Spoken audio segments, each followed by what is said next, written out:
sa ngalan ng Ama, ng Anak, ng Espiritu Santo. Amen. Sumayin niyo ang Panginoon. At sumayin niyo rin. Mga kapatid, aminin natin ating mga kasalanan upang tayo maging marapat gumanap sa banal na pagdiriwang. Inaamin ko Sa makapangyarihang Diyos at sa inyo mga kapatid, na lubha akong nagkasala sa isip, sa salita at sa gawa at sa aking pagkukulang, kaya sinasama ko sa Birhen Maria, sa lahat ng mga anghel at mga banal, at sa inyo mga kapatid, na ako'y panalangin sa Panginoon ating Diyos. Kaawaan tayo ng makapangyarihang Diyos, patawarin tayo sa ating mga kasalanan, patnubayan tayo sa buhay na walang hanggan. Amen. Panginoon, kaawaan mo kami. Panginoon, kaawaan mo kami. Kristo, kaawaan mo kami. Kristo, kaawaan mo kami. Panginoon, kaawaan mo kami. Panginoon, kaawaan mo kami. Puri sa Diyos sa kaitaasan.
Manalangin tayo. Ama naming makapangyarihan, kami mga tinubos mo at kinupko, ay tunghayan mo ngayon sa iyong kagandahang loob, upang sa pagsampalataya sa anak mong si Kristo, makamtan ng kalayaan at pamana sa piling mo, sa pamamagitan niya kasama ng Espiritu Santo, magpas sa walang hanggan. Amen. Magsiupo na po ang lahat. May hangganan ang talino ng tao, lalo na sa pagtuklas ng kalooban at plano ng Diyos. Sa makatuwid, dapat na manalangin ang sangkatauhan upang maliwanagan tayo ng karunungang handog ng Diyos. Pakinggan po natin ang unang pagbasa. Pagbasa mula sa aklat ng karunungan. Sinong tao ang makatatarok ng kaisipan ng Diyos? Sino ang makaalam sa kalooban ng Panginoon? Kapos ang kaisipan ng tao at marupok ang aming mga panukala. Sapagkat ang aming kaluluwa ay binabatak na pababa ng aming katawang may kamatayan. Ang aming katawang lupa ay pabigat sa isipang punong-puno ng mga panukala. Nahihirapan kami para mahulaan man lamang ang nilalaman ng daigdig. Nahihirapan din kami upang malaman kung ano ang mga bagay sa paligid namin. Sino kung gayon ang makauunawa sa mga bagay na makalangit? Walang makaaalam ng inyong kalooban, malibang bigyan mo siya ng iyong karunungan at lukuban ng inyong tiwang banal mula sa kaitaasan. Sa ganitong paraan lamang may wawasto mo ang mga tao sa matuwid na landas. Ang salita ng Diyos. Salamat sa Diyos. Poon, amin kang tahanan, noon, ngayon at kailanman. Poon, amin kang tahanan, noon, ngayon at kailanman. Iyong taong nilikha mo'y bumabalik sa alabok. Sa lupa ay nagbabalik kapag iyong iniutos. Ang 1,000 mga taon ay para bang isang araw. Sa mata mo, Panginoon, isang mata lamang, isang saglit sa magdamag, na ito ay dumaraan. Poon, amin kang tahanan, noon, ngayon at kailanman. Mga tao'y pumapanaw na para mong winawalis. Parang damo sa umagang tumubo sa panaginip. Parang damong tumutubo na may taglay na bulaklak. Kung gumabi, nalalantad, bulaklak ay nalalagas. Poon, amin kang tahanan, noon, ngayon at kailanman. Yamang itong buhay namin maikli lang na panahon, itanim sa isip namin upang kami ay tumunong. Hanggang kailan magtitiis na magdusa, Panginoon, kaming iyong mga lingkod na naghihirap sa ngayon. Poon, amin kang tahanan, noon, ngayon at kailanman. Kung umagay ipadama iyong wagas mong pag-ibig, at sa buong buhay namin may galak ang aming awit. Panginoon namin Diyos, kami sana'y pagpalain, magtagumpay sana kami sa anumang aming gawin. Poon, amin kang tahanan, noon, ngayon at kailanman. Nakiusap si Pablo kay Filemon na tanggapin muli ang aliping si Onesimo at ituring ito bilang kapatid. Binubuwag ng kaligtasang dulot ni Kristo ang alitan sa pagitan ng mga alipin at mga malaya, mayayaman at dukha, lalaki at babae. Ang ikalawang pagbasa. Pagbasa mula sa sulat ng Apostol San Pablo kay Filemon. Pinakamamahal ko, akong si Pablo, sugo ni Kristo Jesus at ngayon nakabilanggo dahil sa Kanya, ang nakikiusap sa iyo tungkol kay Onesimo na naaakit ko sa pananampalataya samantalang ako'y naririto sa bilangguan.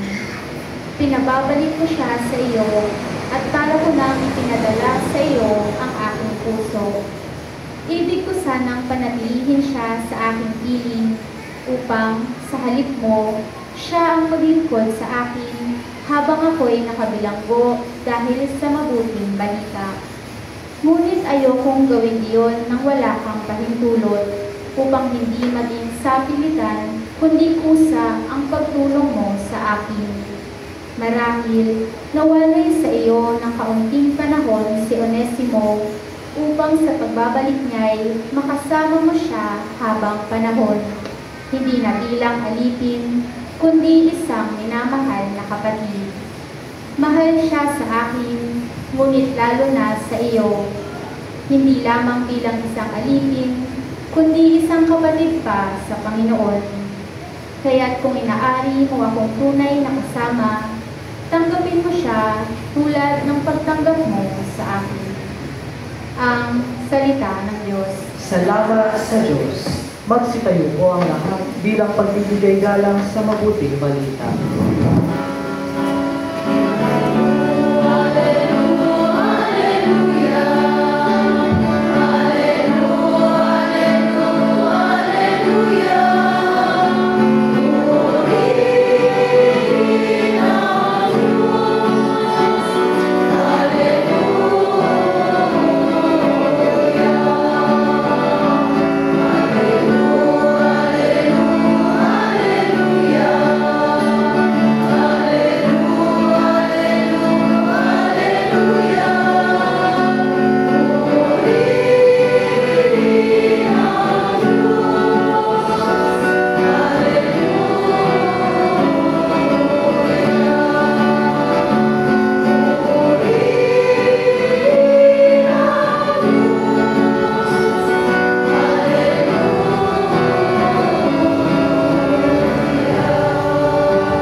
Sumainyo ang Panginoon. At sumayo rin. Ang mabuting balita ng Panginoon ayon kay San Lucas. Papuri sa iyo, Panginoon.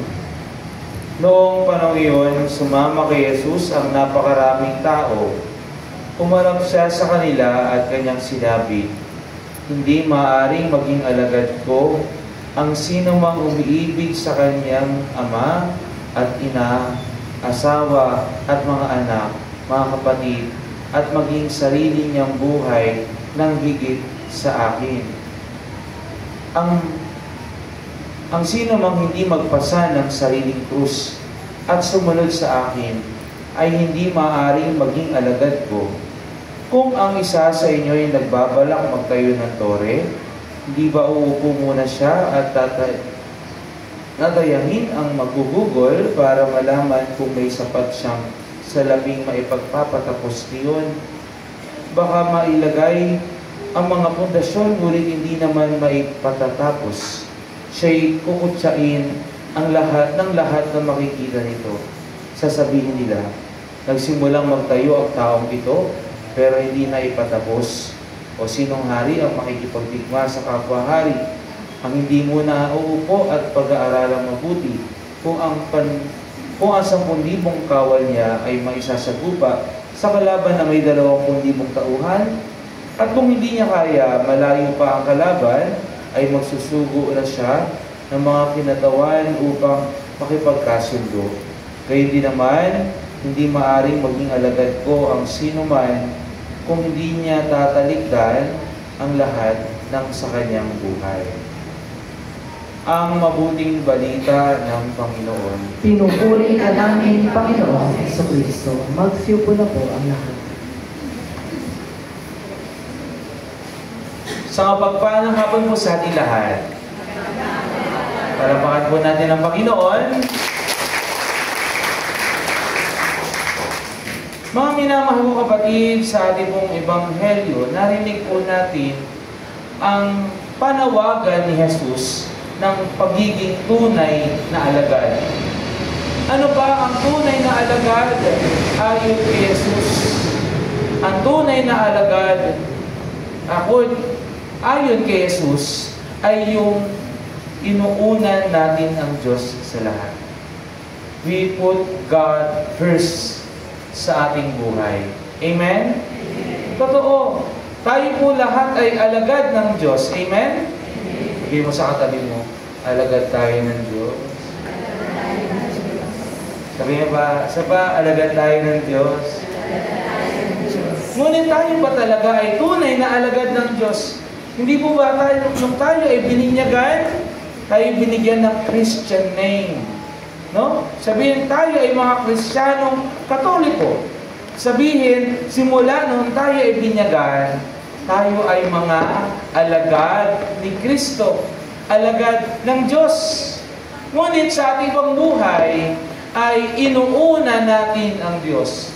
Minamahal ba natin ang Diyos? Sabihin natin, mahal kita Lord, pero ano ang pinapahalagahan mo? Pangalawa lang si Lord sa iyo. No? Kaya napakaganda, no? Ano ba ang tunay na alagad? Sabi ni Jesus, ang sino mang hindi magpasan ng sariling krus at sumunod sa akin ay hindi maaring maging alagad ko. Ibig sabihin, ang nagsasakripisyo, ang nagmamahal sa ngalan ng Panginoon ay ang kanyang alagad. Kaya suriin natin ang ating sarili. Tayo ba ay mga alagad ng Diyos? Mga minamahal ko kapatid, ngayong pong linggo ay yung Sunday, first Sunday of September, ay Mass for Creation. Dahil ngayong buong buwan ng September is a season for creation. Ulitin nga natin, season for creation. Nagsabihin, ito ay panahon para parangalan natin ang kalikasan, ang likha ng Diyos. Kaya napakaganda ngayong linggong ito, tingnan natin ang kalikasan. No, ang mga likha ng Diyos. Ano ba ang likha ng Diyos? Una, tayo. Yung mga katabi mo. Yan, sabi mo, likha ka ng Diyos. Diba? Yung iba, ito naman, parang iba yung lumikha, ano. Tayo ay likha ng Diyos. At pangalawa, yung mga kalikasan. Ang mundo ay likha ng Diyos. Kaya kung ito ay likha ng Diyos, ang tao, kalikasan, ang buong mundo ay likha ng Diyos, ay galing sa Diyos. Kung tayo ay mga alagad ng Panginoon, ng Diyos, dapat natin itong alagaan. Di po ba? At kung ating titignan ang mga kalikasan, hindi po ba ito ay ibinigay sa atin upang magkaroon tayo ng buhay na kasiyasiya? Di ba sa Genesis, ilang araw nilikha ng Diyos ang langit at lupa? Ilan? Ang lahat ng kanyang nilikha, ilang araw siyang gumawa? Sinasabing 7. 6. Diba? 6 days. Sabihin, lahat ng meron tayo ay galing sa Diyos. Amen? Ngunit ano ang purpose niya? Ginilikha niya ito upang ating pangalagaan. Ibig sabihin, hindi ito pagmamay-ari ng tao. Ito ay pagmamay-ari ng Diyos. At tayo ay mga pinagkatiwalaan lamang. Sa madaling sabi, tayo ay mga katiwala. Katiwala ng mga likha. Ngunit ano ang ginagawa natin sa mga likha ng Diyos? Tinuturing natin na sarili natin, commodity. Kaya wala tayong sawa sa pagkamkam ng mga ari-arian. Diba? Kahit naaabuso na ang kalikasan. For example, mining. Diba? Dahil sa dami ng mga buildings, sa dami ng kailangang minerals na kailangang i-produce, nasisira ang kalikasan. Diba? Dahil sa konsumo ng power, diba? Yung mga coils, mga minerals, mga oils, nasisira na ang kalikasan. Mga minamahal ko kapatid, kung pagmamasdan natin ang kalikasan, ito ay napakaganda. Ngunit parang tila baga umiiyak ang mundo. Bakit? Dahil sa kasakiman ng mga tao. No? Kaya mga minamahal mo kapatid, ito po ang panawagan po sa atin. Una, ni Pope Francis, na magkaroon tayo ng ecological conversion. Pakiulit nga. Ano ba yung ecological conversion? Ang ecological conversion ay yung meron tayong puso, meron tayong pananaw na ang kalikasan ay nagmumula sa Diyos. At kailangan natin itong alagaan. At kailangan natin itong protektahan. Sa paano? Kahit sa mga maliliit na bagay. Sa pagtapon ng basura, paano natin ito ginagawa? Sa paglilinis ng kalsada, paano natin ito ginagawa? Sa mga araw-araw natin ginagawa na nakakaapekto, sa pagbili natin ng kung ano-ano, paano natin ito ginagawa? Mga minamahal kong kapatid, sabi ng Panginoon, tayo ay Kanyang mga alagaan. At kung tayo ay Kanyang mga alagaan, kailangan ito ng pagsasakripisyo. Kailangan ito ng pagbabagong buhay. Kailangan ito ng pagbabago ng puso upang mas mahalin natin ang Diyos. Mga minamahal kong kapatid, ito po yung ecological renewal, conversion, no? Na ang lahat ng bagay ay titignan natin bilang galing sa Diyos. At kung ito ay galing sa Diyos, dapat ito ay ating pangalagaan. Bakit? Dahil tayo ay Kanyang pinagkatiwalaan. Tayo ay Kanyang mga katiwala. Mga minamahal kong kapatid, ang alagad ng Diyos ay nagmamahal sa Diyos. Amen? At ang alagad ng Diyos ay nagmamahal sa likha ng Diyos. Amen? Kaya ang alagad ng Diyos ay taong marunong kumalinga at mag-alaga sa kanyang mga likha dito sa lupa. Kaya mga minamahal kong kapatid, ang hamon sa atin ng ating Panginoon ay Kanyang maging mabuting katiwala sa lahat ng mga biyaya na ibinibigay niya sa atin. Amen? Huwag tayong maging sakim. Huwag tayong maghangad ng sobra. Isipin natin ang lahat ng bagay ay nagmumula, ay biyaya na nagmumula sa ating Panginoon. Palapakan natin ang Panginoon. Ipahayag natin ang ating pananampalataya. Sumasampalataya ako.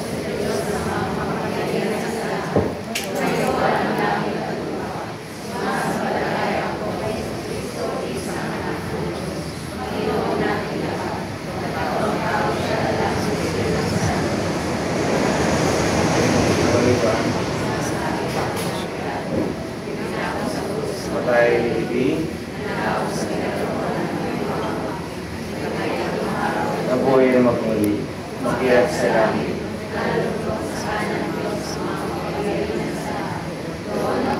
Pag-ito tuong sa nabubuhay at ang matay na tao, sumasampalataya naman ako sa Diyos Espiritu Santo sa banal na simbahang Katolika, sa kasamahan ng mga banal, sa kapatawaran ng mga kasalanan, sa pagkabuhay na magmuli ng namatay na tao, at sa buhay na walang hanggan. Amen. Ama, sa pamamagitan ng iyong anak, nakakaya na naming pasanin ang aming mga krus at manatiling tapat mong mga tagasunod. Sikatan mo kami ng iyong liwanag at tulungan mo kami maunawaan ang iyong karunungan. Manalangin tayo. Ama, gabayan mo kami sa iyong karunungan. Ama, gabayan mo kami sa iyong karunungan. Panatilihin mo kami iyong simbahan sa kababaang loob. Habang ginagabayan ng mga pastol na iyong tinawag at itinalaga, tulungan mo kaming maging tapat sa iyong mabuting balita. Manalangin tayo. Para sa simbahan, may ayon nawa ni Papa Leon ng mga obispo, pari, diakono, at naming mga laiko ang aming kalooban sa iyong kalooban sa aming bawat pagpapasya at paglilingkod sa bawat isa at sa sangkatauhan. Manalangin tayo. Hipuin mo ang aming mga puso, kaming natitipon ngayon, upang paglingkuran namin ng isa't isa ng may kababaang loob. Manalangin tayo. Gabayan mo kami sa iyong katanungan. Para sa lahat ng lingkod bayan, gabayan mo nawa sila tungo sa landas ng pagiging tapat na tagasunod mo. Mahayag nawa ito sa mga batas at patakarang kanilang ipinatutupad. Manalangin tayo. Gabayan mo kami sa iyong katanungan. Para sa mga mahal naming namayapa, tanggapin mo nawa sila muli sa iyong mapagmahal na mga bisig, lalong-lalo na silang mga nanatiling tapat sa iyo habang sila'y nabubuhay pa kapiling namin. Manalangin tayo. Gabayan mo kami sa iyong katanungan. Sa ilang sandali ng katahimikan, itaas natin sa Diyos ang ating mga pansariling kahilingan, gayon din ang mga pangangailangan ng ating pamayanan.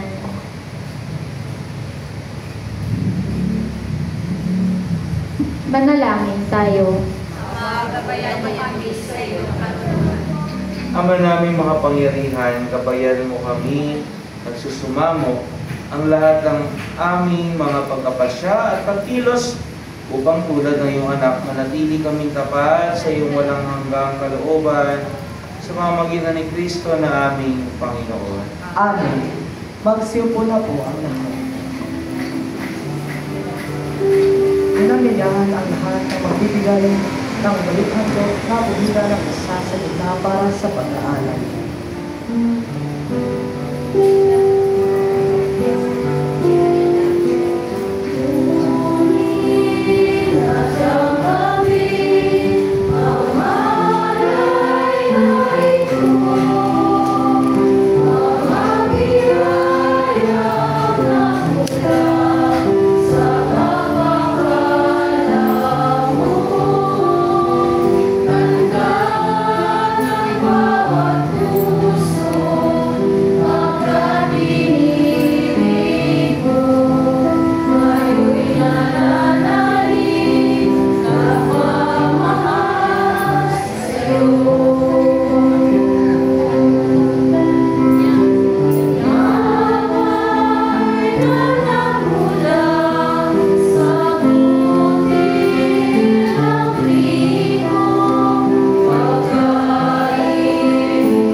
kapatid, upang ang paghahain natin ay kalugdan ng Diyos Amang makapangyarihan. Tanggapin nawa ng Panginoon itong paghahain sa iyong mga kamay, sa kapulihan niya at karangalan sa ating kapakinabangan at sa buong sambayanan niya danal. Ama naming lumikha, ikaw ang gumawa ng wagas ng katapatan at kapayapaan. Ipagkaloob mo ang iyong kadakilaan ay aming handugan ng iyong minarapat na aming maiaalay, at naway magkaisa kami sa paikinabang sa banal na paghahain ngayon, ipinagdiriwang sa pamamagitan ng Jesucristo kasama ng Espiritu Santo, magpasawalang hanggan. Amen. Sumayo ang Panginoon At sumayo sa Diyos ang iyong puso at diwa. Tinaas na namin sa Panginoon. Salamatan natin ang Panginoong ating Diyos. Marapat na siya'y pasalamatan. Ama naming makapangyarihan, tunay ang marapat, na ikaw ay aming pasalamatan Ikaw ang lumikha sa tanan, ikaw ang nagtakdang magkaroon ng gabi at araw, gayon din ng tag-init at tag-ulan. Ikaw ang humubog sa tao bilang iyong kawangis na kapagkakatiwala ang mga siwa sa daigdig. Ikaw ngayon pinaglilingkuran sa pagganap sa pananagutan na iyong pinagtitiwalaan sa pamamagitan ng anak mong mahal. Kaya kaisa ng mga anghel na nagsisiyapit ang papuri sa iyo nang walang humpay sa kalangitan, kami nagbubunyi sa iyong kadakilaan.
Ama namin banal, ikaw ang buka ng tanang kabanalan, kaya sa pamamagitan ng iyong Espiritu, kayo ang banal ang mga kaloob na ito upang para sa amin ang katawan at dugo na aming Panginoong Jesucristo, bago niya pinatiis ang pusang loob na maging handog.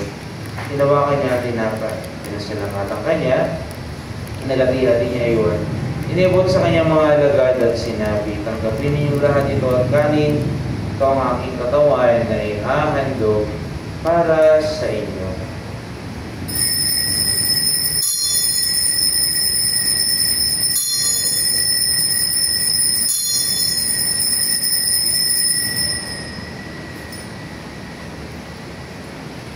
Kaya din naman noong matapos ang hapunan, hinawakan niya ang kalis. Hindi kanyang pinasalamatan.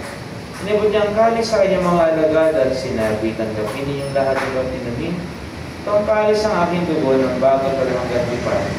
Ang aking dugo ay bubuhos para sa inyo para sa lahat. Sa kapatawad ng mga kasalanan, gawin ninyo ito sa pag-alala sa akin.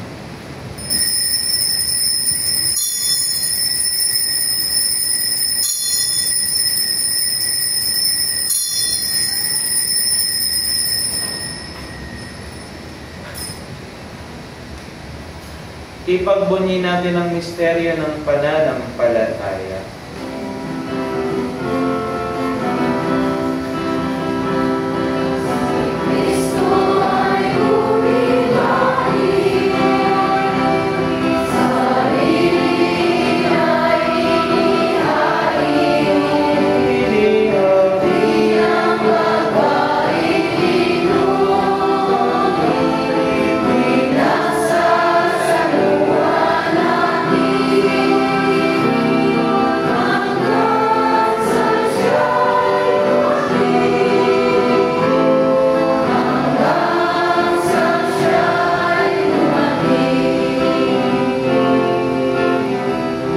Ginagawa namin ngayon ang pag-alala sa pagkamatay at muling pagkabuhay ng iyong anak, kaya iniaalay namin sa iyo ang tinapay na nagbibigay buhay at ang kalis na nagkakaloob ng kaligtasan.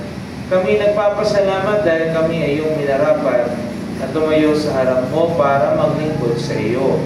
Sinasama namin kami magsasalo-salo sa katawan ng dugo ni Kristo ay mabuklod sa pagkakaisa sa pamamagitan ng Espiritu Santo. Ama, lingapin mo ang isipang laganap sa buong daigdig. Puspusin mo kami sa pag-ibig kay San Leon, naming Papa ni Mayra Hubert ang Obispo at Dandan ng Kaparikan.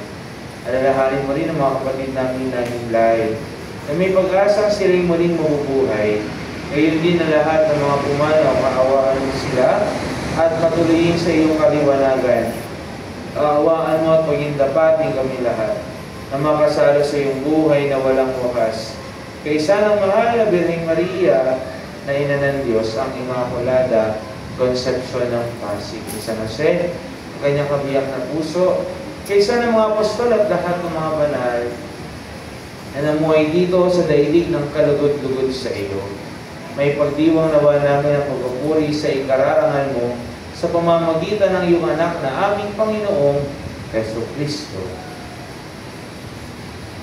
Sa pamamagitan ni Kristo, kasama niya at sa Kanya, ang lahat ng parangal at papuri ay sa iyo, Diyos Amang makapangyarihan, kasama ng Espiritu Santo, magpasawalang hanggan.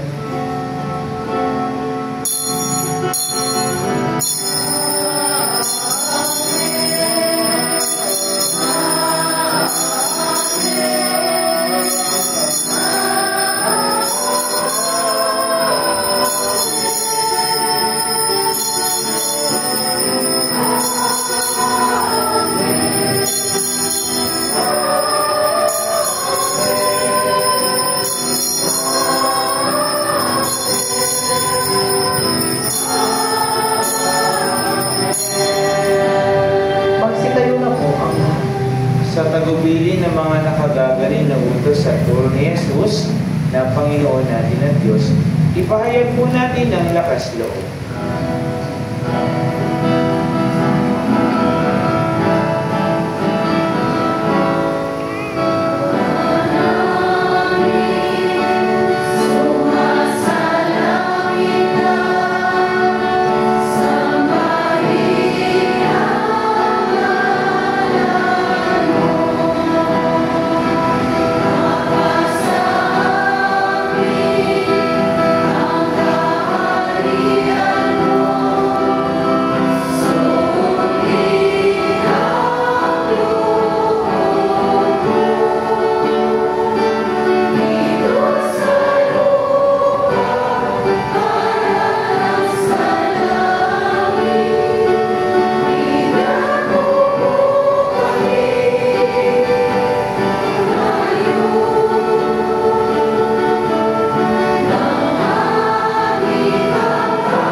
Hinihiling namin gumedya sa lahat ng masama, pagkalooban ng kapayapaan araw-araw, iligtas sa kasalanan, nilayo sa lahat ng kapahamakan, samantalang aming pinananabigan ang dakilang araw ng pagpapahayag ng tagapagligtas namin si Jesucristo.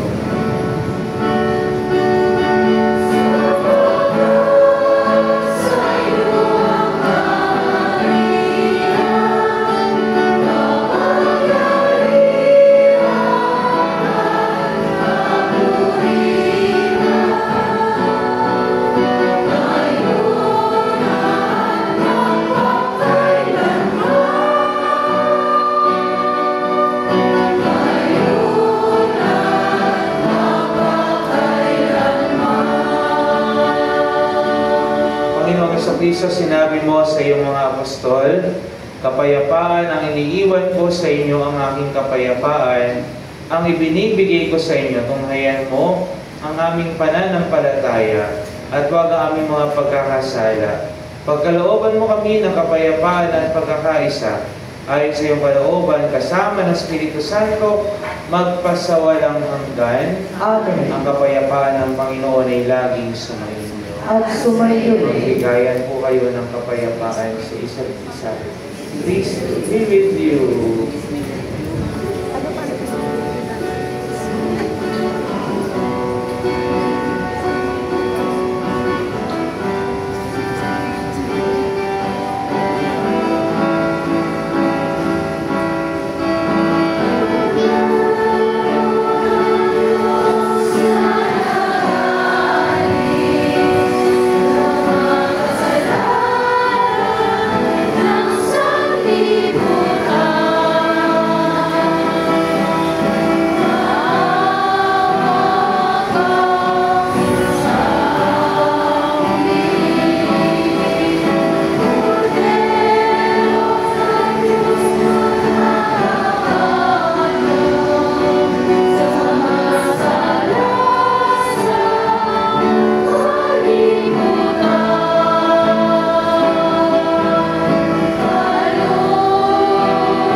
Mga kapatid, narito si Jesus ang Kordero ng Diyos.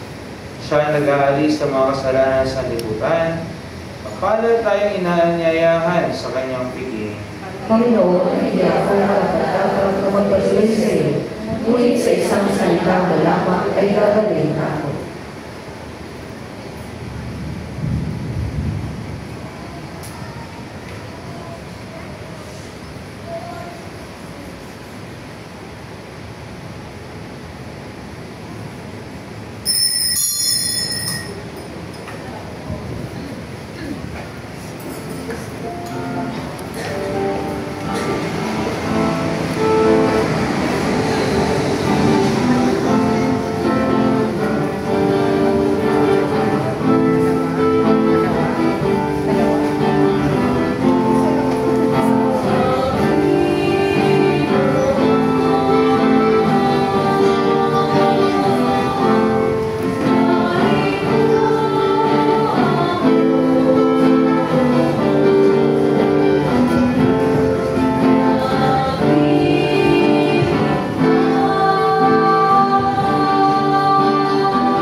Magsilod po ang lahat at ating idalangin ang panalangin kay Apostol San Andres.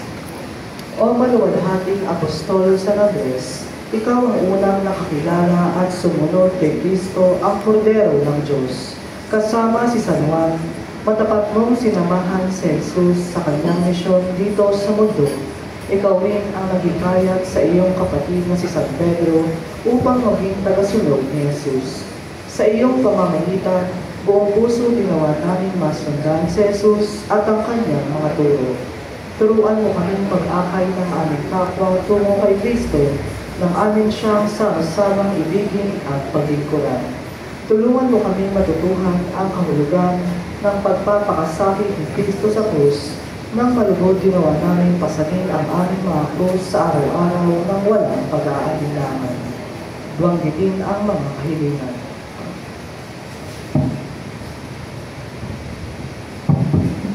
Ama naming makapangyarihan, kami nakikiusap na iyong paunlakan sa hiling namin kami dalangin sa iyong harapan. Ni Apostol San Andres na nangaral at nangasiwa sa iyong sambayanan. Sa pamamagitan ng Jesucristo, kasama ng Espiritu Santo, magpa sa walang hanggan. Amen.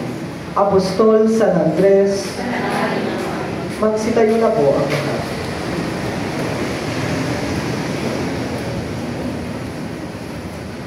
Manalangin tayo. Ama naming mapagmahal, kami pinapagsala mo sa iyong salita at piging na banal ay iyong pinalalakas at iyong binubuhay, paging dapat mong kami makapakinabang sa buhay na iyong anak na para sa aming sarili niya ang alay. Bilang aming tagapamagitan kasama ng Espiritu Santo, magpas sa walang hanggan. Amen. Magsiupo po muna ang lahat para sa ilang anunsyo. Sa darating na September 8, ipagdiriwang po natin ang kapistahan ng kapanganakan ng mahal na Birheng Maria. Ang misa po sa umaga ay inilipat sa gabi sa ganap na ika-6 ng hapon. Inanyayahan po ang lahat na mag-alay ng cake o bulaklak para kay Maria bilang tanda ng ating debosyon at pagmamahal. Pagkatapos po ng misa, atin pong pagsasaluhan ang cake bilang bahagi sa ating simpleng selebrasyon. Inanyayahan po ang lahat na makiisa sa pagdiriwang ng kapistahan ng pagdadakila sa banal na krus o Feast of the Exaltation of the Cross sa darating na linggo, September 14. Magkakaroon po ng prosesyon pagkatapos ng misa sa ganap na ika-6 ng gabi sa parokya. Inanyayahan po ang lahat na sumama at magdala ng kandila bilang tanda ng ating pagkakaisa at pagdiriwang ng banal na krus. Inanyayahan po ang lahat na maging bahagi ng apostolado ng panalangin sa ating parokya. Ito ay isang samahan na nag-aalay ng panalangin para sa simbahan at sa buong pamayanan. Ito po ay bukas sa lahat, lalo na sa mga matatanda at nais maglingkod sa pamamagitan ng panalangin. Para sa mga nagnanais sumali, maaari pong magpag-ugnayan sa opisina ng parokya o hanapin si Sister Virgie. Ang schedule po ng Kawal Mass ngayong linggo ay ang mga sumusunod. September 9, 4 p.m. Kawan San Bautista, September 10, 4 p.m. Kawan St. John Mary Vianney, September 11, 4 p.m.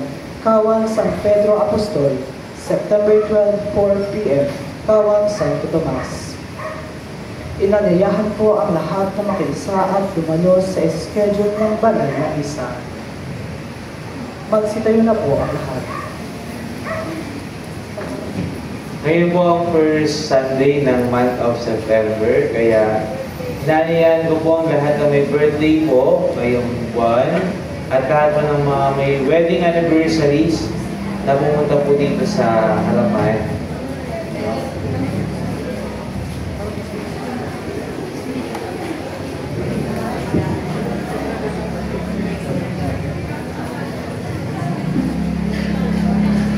Si James din pala, oh.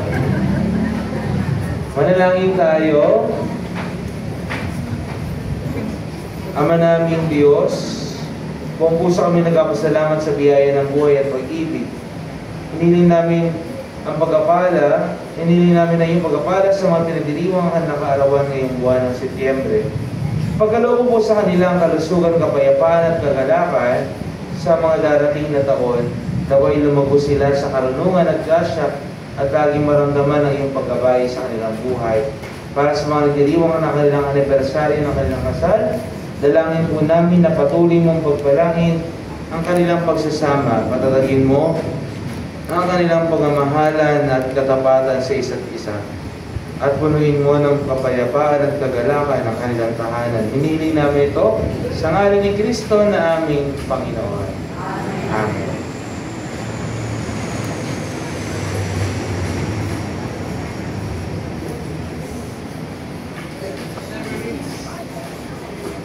Happy birthday to you. Happy birthday to you. Happy birthday, happy birthday. Happy birthday to you.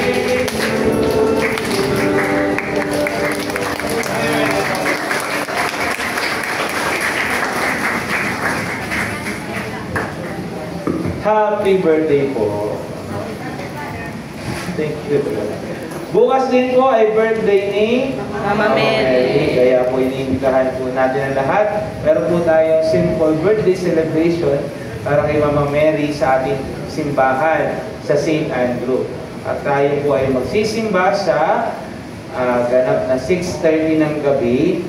At maaari po tayong mag-alay ng bulaklak at cake or cake, no? At ating pong pagsasaluhan pagkatapos. No? Kaya you are all invited sa birthday celebration ni Mama Mary. No? Kaya see you there! Mga minamahal ko kapatid, tayo pong lahat ay alagad ng Diyos. Amen?